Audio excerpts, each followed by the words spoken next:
다속유영모에게 길을 묻다 47번째 시간입니다. 오늘은 성스러움에 대한 관심이라는 제목으로 말씀드리겠습니다. 5. 성스러움에 대한 관심.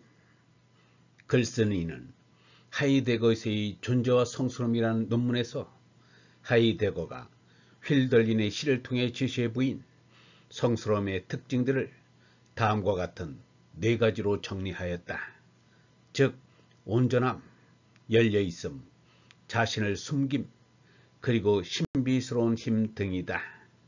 우리는 하이데거가 밝혀보인 성스러움의 차원과 다속이 생각한 성스러움의 계기들이 근본에서는 합치함을 확인할 수 있다. 존재자의 방향이 붙잡힌 시각으로는 이러한 성스러움을 예감할 수조차 없다. 왜냐하면 온통 전체성 그 자체로서 경험의 시야에 들어올 수 없는 것이고, 경험의 가능 조건으로서의 열려있음 그 자체로서 경험될 수 없는 것일 뿐 아니라 자신을 숨기고 있는 비밀스러운 힘으로 밖으로 드러나는 것이 아니기 때문이다. 존재자의 관점으로 본다면 성스러움은 도대체 있는 것이라 할 수 없다. 그것은 없는 것이다. 존재 중심의 시각으로도 그 성스러움을 사람들은 예감할 수 없다. 열린 장의 열려있음과 시 공간을 모두 포괄하는 온통 전체로서의 성스러움은 존재의 지평 속에 들어올 수 없기 때문이다. 그것은 오히려 존재의 지평을 가능케 하는 끝이 없는 열려있음이고, 바닥 없는 심연, 가히 없는 텅 비어 있음이다. 있음이라는 것이 도대체 공간 안에서 머무르고 시간 안에서 흘러감을 전제한 것임을 고려해 놓을 때 온통 전체로서의 성스러움은 가히 없는 공간과 끝이 없는 시간 전체를 통틀은 것이다. 그것은 그렇게 있다고 말할 수 없는 어떤 것이다.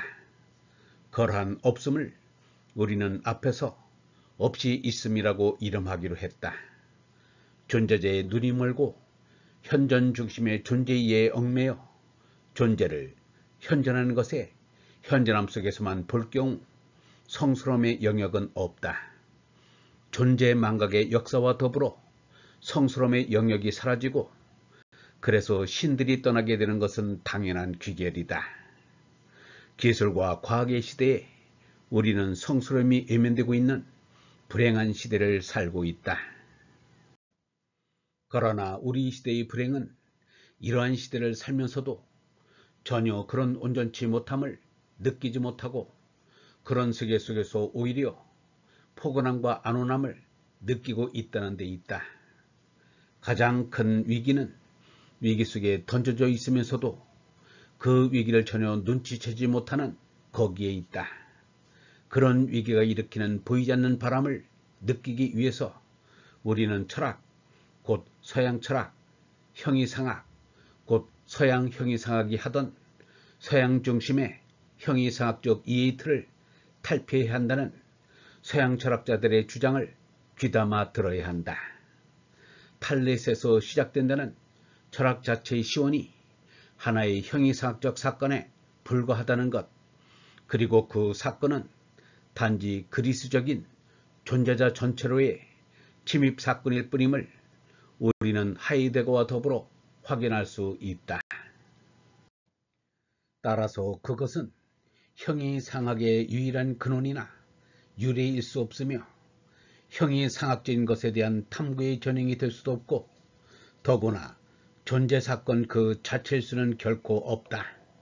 나아가 하이데거는 존재 사건에 대한 유럽적인 대응 투사가 너무나 로고스적이고 학문적이어서 존재와 차이, 무와 은익을 애초부터 제대로 숙고의 대상으로 삼지 못하던가 제거해버린 원천적인 무제고의 역사였음을 비판하면서 그러한 사유태도의 근원적인 한계를 밝혀내고 있다.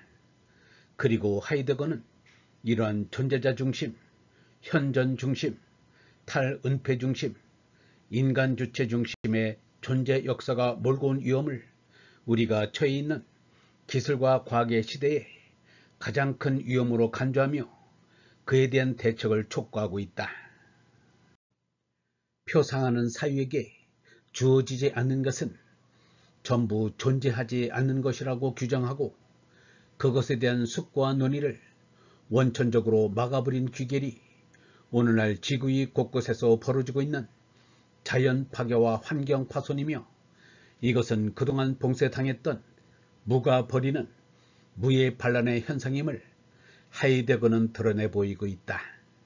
이제 우리는 존재와 무, 차이와 은닉에 대해 우리 자신을 열고 그것을 경험할 수 있는 방식을 새롭게 배우도록 노력해야 한다. 그러기 위해서는 유럽 중심의 사유 태도에서 벗어나 다른 문화권에서도 일어나고 있는 존재 사건에도 귀를 기울일 줄 아는 열린 사유 태도가 필요하다. 지금 우리는 하나의 지구, 하나의 세계에서 살고 있는 지구적 시대를 맞이하여 과거 어느 때보다도 서로 협심해서 현대의 우리가 당면하고 있는 지구적 위기에 공동으로 대처해 나가야 할 당위성을 깨닫고 있다. 여기에 유럽과는 다른 문화적 전통 속에서 살아온 한국의 철학자들이 해야 할 과제가 주어진다. 그것은 곧 동양 문화권에서 일어났으며 일어나고 있는 존재 사건에 주목하여 그에 대한 여기 이 땅에서 현 존재의 대응 방식을 연구하여 그 독특함을 천착해 내는 일이다.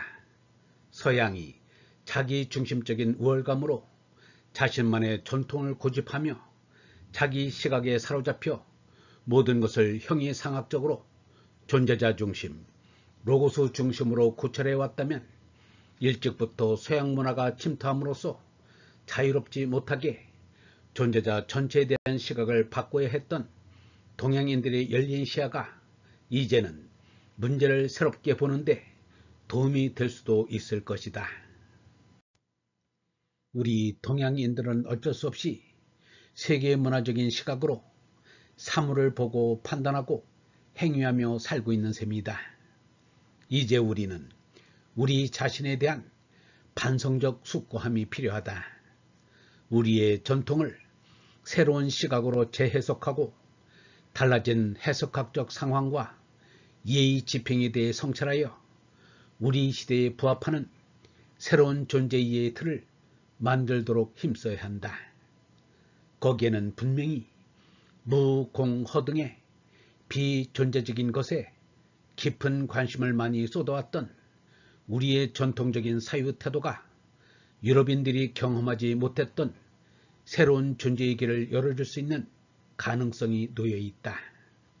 지금까지 비논리적이며 신화적이고 너무나 애매모호하다고 학문적 논의의 장에서 쫓겨날 수밖에 없었던 많은 주제들이 실은 존재 사건에 대한 참다운 대응 방식에 관심을 두었던 선조들이 조심스러운 사유 태도에 기인한 것임을 알게 된다. 존재 발생 사건에 대한 시원적이고 대안적인 다른 대응 투사 방식을 찾고 있는 현대의 지성인들에게 다속 유형의 영성적 사유는 충분히 활짝 열린 길로 안내해 줄 수 있다고 생각한다. 영성신학원 다속 아카데미의 하늘소리였습니다. 얼번 여러분, 하루 2명 이상에게 진리의 말씀을 공유하여 주시기 바랍니다. 하늘나라가 우리 시대에 우리의 힘으로 펼쳐질 수 있습니다.